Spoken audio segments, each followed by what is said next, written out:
ये होजंदी मो माँ आज मो माँ कहे आज रज पर्व आम केमी पालन करूँ आज मो माँ कहे माँ कह आज रज पर्व केमी पालन कर आज तुम आमर आज रज पालन रे आज पहली रज आपण माने शुणु आमर हूँ हिंदू धर्म रे ओडिशा ओडिशा रे आमे घर आमे रज पालन करूँ कौन वसुमाता माँ को पूजा करूँ बोली यही कथा कौन खाइलु चकुली होता नुआ नुगा पिंधिजु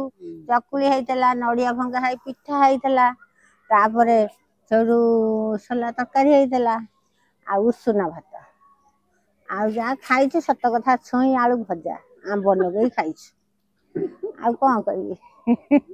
मैंने बड़ ठाकुर बही सी तार जहाँ विचार कर जहाँ दाना दौर आम सी खाइबा सजबाजा हऊ राति सजबाजा हऊ मुंड फुंड कुंडऊ राति हल्दी तेल मारी हऊ राति आमे यही रज पालन करूँ सकाल तो पोड़ पिठा आरिसा पिठा मंडा पिठा जो ये पोड़ पिठा ये नुआ नुगा पिंधु यही भली चलती कौन करिया पुराना लुगा पिंधि नुआ लुगा कहीं कंटी कंटी होउची संभाली पारुनी गछ पत्र छिंडौना ना कौन से कथा पूजा विधि आमर 3 दिन पूजा विधि काम किसी करूना एकाथर जाइए वसुमता को गाधोई दो बसुमती को दिन गाधोई दियो रज पर रज बासी दिन रज 3 दिन बाद आम गाधे पाधे दऊ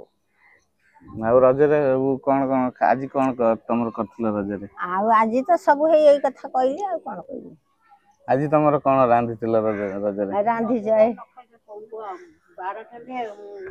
12 थे कौन काली काली होता चिकेन होता माछ होता काली गोटा 12 थेला मिल्की बड़ी संतुला होता आपको सब खाइलु माने शुक्रवार हाँ आज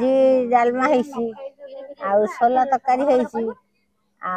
छुई आलू भजा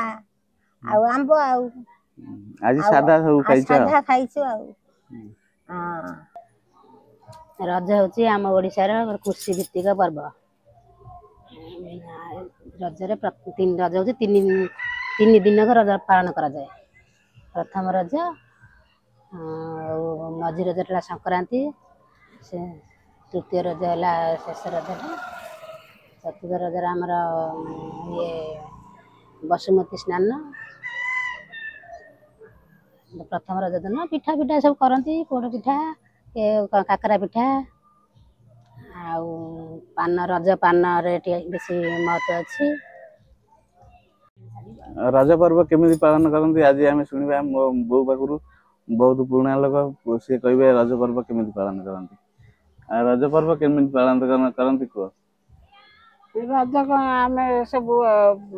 पालन सब कथा बंद आम खाया कथा पिठा मंडा पिठा काकरा पिठा पोड़ मटन चिकेन आमर सब रज पालन कर सब भल मंद खाऊ